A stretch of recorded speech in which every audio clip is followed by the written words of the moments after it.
ಕೊಲೆ ಪ್ರಕರಣದಲ್ಲಿ ನಟ ದರ್ಶನ್ ಬಂಧನ ಏನಾಗಿದೆ? ನಟ ದರ್ಶನ್ ಬ್ಯಾನ್ ಅಸಹಕಾರ ಸದ್ಯಕ್ಕೆ ಇಲ್ಲ. ಸೊ ದರ್ಶನ್ ವಿಚಾರದಲ್ಲಿ ಯಾವುದೇ ನಿರ್ಧಾರಕ್ಕೆ ಫಿಲ್ಮ್ ಚೇಂಬರ್ ಬಂದಿಲ್ಲ. ಆರೋಪ ಸಾಬೀತಾದ ಬಳಿಕ ನಿರ್ಧಾರಕ್ಕೆ ಚಿಂತನೆಯನ್ನ ಮಾಡ್ತಾ ಇದ್ದಾರೆ. ಸೊ ನಟ ದರ್ಶನ್ ಬ್ಯಾನ್ಗೆ ಈಗ ಒತ್ತಡ ಹೆಚ್ಚಾಗಿತ್ತು.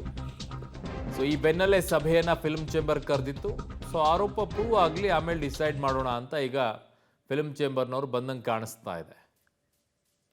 ಆ ಡಿಸಿಷನ್ಗಳನ್ನು ನಾವು ಬಂದು ಕೂಡಲೇ without hesitation, without this thing prejudice, ಅದನ್ನು ಏನು ಮಾಡಬೇಕು ಅಂತ ಚರ್ಚೆ ಮಾಡಿ ಎಲ್ಲ ಸಂಘಗಳು ಒಂದು ನಿರ್ಧಾರ ತಗೊಳ್ಳೋಂಥ ಕೆಲಸ ಮಾಡ್ತೀವಿ.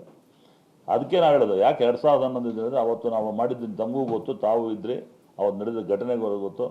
ನಾವು ಅವಾಗ ಕರೆಸಿ ಅವ್ರಿಗೆ ಕನ್ವಿನ್ಸ್ ಮಾಡಿ ಮಾಡೋಂಥ ಕೆಲಸ ಮಾಡಿದ್ವಿ. ಇವತ್ತು ನಿರ್ಮಾಪಕರು ಕೂಡ ಕೋಟ್ಯಾಂತರ ಬಂಡವಾಳಗಳು ಹಾಕಿದ್ದಾರೆ. ಈಗಾಗಲೇ ಸಿನಿಮಾಗಳನ್ನು ಅರ್ಧ ಮುಕ್ಕಾಲು ಭಾಗ ಮುಗಿದೋಗಿದೆ ಒಂದು ಸಿನಿಮಾ. ಆ ನಿರ್ಮಾಪಕರು ಕಷ್ಟ ಏನೋ ಅವರು ಕೂರಿಸಿ ಮಾತಾಡೋಂಥ ಕೆಲಸ ಪ್ರಾಥಮಿಕ ನಾವು ಮಾಡಬೇಕು. ಆಮೇಲೆ ಅದು ಇನ್ಯಾವುದೋ ಹೊಸ 3-4 ಸಿನಿಮಾಗಳು ಮಾಡುವಂಥ ನಿರ್ಮಾಪಕರು ಕೋಟ್ಯಾಂತರ ಬಂಡವಾಳ ಹಾಕಿದ್ದಾರೆ. ಅವ್ರಿಗೆ ಏನು ಮಾಡಬೇಕು ಅಂತ ತಾವು ಕೂಡ ಒಂದು ನಿರ್ಧಾರ ಯೋಚನೆ ಮಾಡ್ಬೋದು. ಆ ನಿರ್ಮಾಪಕನ ಭಾವನೆ ಏನು, ಹಣಕಾಸು ಎಲ್ಲಿಂದ ತಂದಿದ್ರು, ಹಣಕಾಸು ಅವ್ರಿಗೆ ಯಾವ ಥರ ವಿಲೇವಾರಿ ಮಾಡಬೇಕು, ಅಥವಾ ಇನ್ನೇ ಥರ ಬೇರೆ ಥರ ಆಲ್ಟರ್ನೇಟಿವ್ ಥರ ಆಗುತ್ತೆ. ಈಗ ಇವತ್ತಿನ ಸಂದಿಗ್ಧ ಪರಿಸ್ಥಿತಿಯಲ್ಲಿ ಈ ವಿಚಾರಗಳನ್ನ ಚರ್ಚೆ ಮಾಡೋಕ್ಕೆ ಮಿನಿಮಮ್ 3-4 ತಿಂಗಳು ಅವರು ಅದರಲ್ಲಿ ಹೊರಗಡೆ ಬರೋಕ್ಕಾಗಲ್ಲ. 4-5 ತಿಂಗಳು ಹೊರಗಡೆ ಬರೋಕ್ಕಾಗದ್ಮೇಲೆ 5 ತಿಂಗಳು ಗ್ಯಾರಂಟಿ ಯಾವ ಸಿನಿಮಾ ಚಟುವಟಿಕೆಗಳು ಮಾಡೋಕ್ಕಾಗೋದಿಲ್ಲ. ಅದರಿಂದ ಹಿಂದೆ ಭಾಳ ನಿದರ್ಶನಗಳಿದ್ದಾವೆ. ಹಿಂದಿ ಸಿನಿಮಾಗಳಲ್ಲೂ ಭಾಳಷ್ಟು ಜನ ಒಳಗೋದ್ರು, ಜೈಲಿಗೆ ಹೋದ್ರು, ಆಮೇಲೆ ಏನಾಯಿತು ಅನ್ನೋದಿದೆ. ಅದನ್ನು ಚರ್ಚೆ ಮಾಡೋಕ್ಕೆ ಸಮಯದ ಅವಕಾಶ ಬೇಕು. ಇನ್ಸ್ಟೆಂಟಾಗಿ ಈ ಕೂಡಲೇ ನಾವು ಡಿಸಿಷನ್ ತೊಗೊಂಡು ಅದು ಮಾಡೋದು ಇದು ಮಾಡಿದ್ರೆ ನಿರ್ಮಾಪಕರ ತೊಂದರೆಗಳು ಕೂಡ.